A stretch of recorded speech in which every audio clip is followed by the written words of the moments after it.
Hi guys, welcome to today's video. Today we have something new to unbox. I've listened to the comments. A lot of comments were saying get a macro lens. So here we are, we have got a macro lens. This is the Canon 100mm macro f2.8 L lens. So this is their, probably I would consider flagship L macro.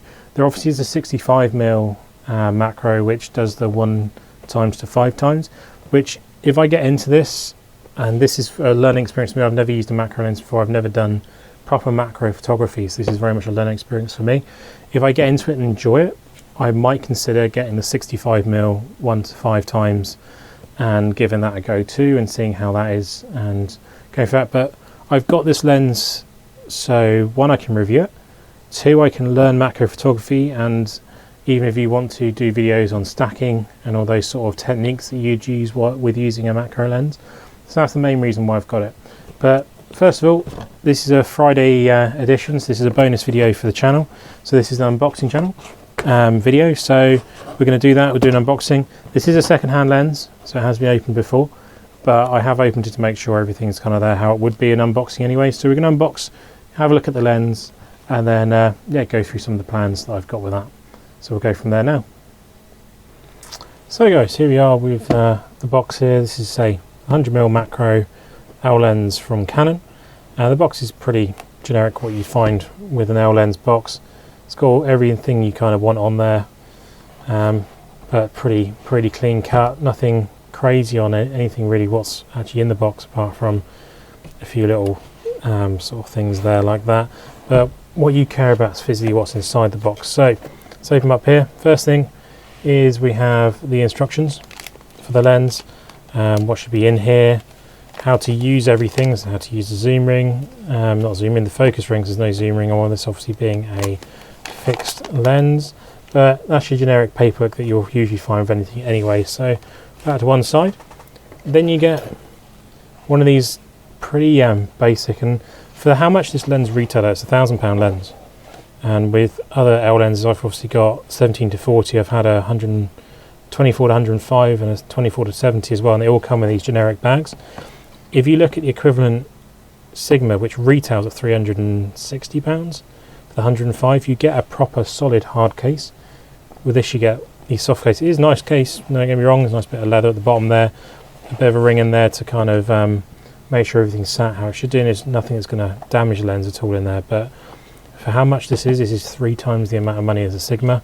Not to get a hard case, a little bit disappointing, but it is what it is. You're paying for the lens at the end of the day, not the bag. Get that out of the way, a bit of cardboard there. Next, lens cap. When you're buying these second hand, these are always missing, so I'm glad I've managed to get one with this on here in case I'm doing stuff outside. Might use it indoors, but it's got the nice traditional L lens velvet inside here to stop any light reflections getting to the actual element itself.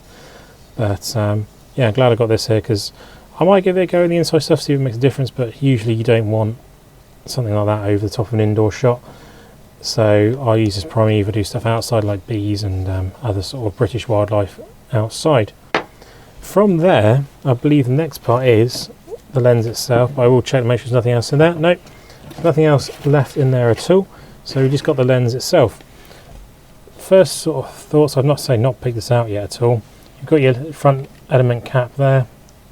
It's nice and secure, and you've got your rear element cap there.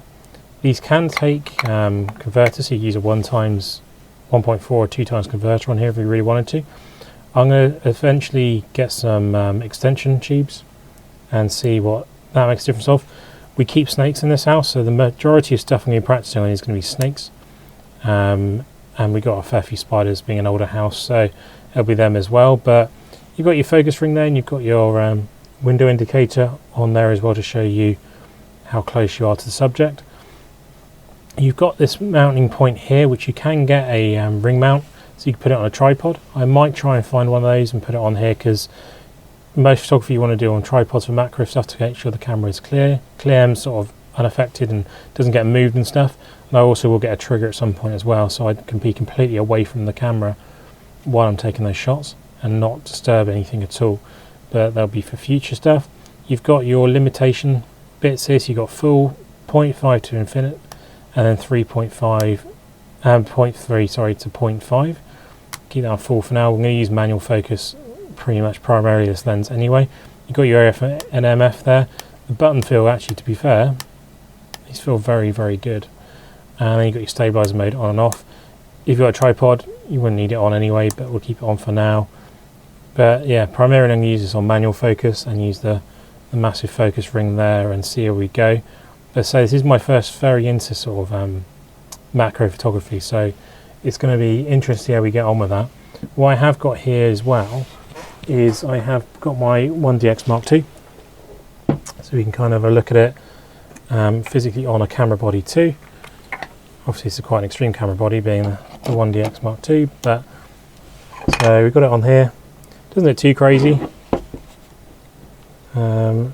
Looks alright sizing wise on there.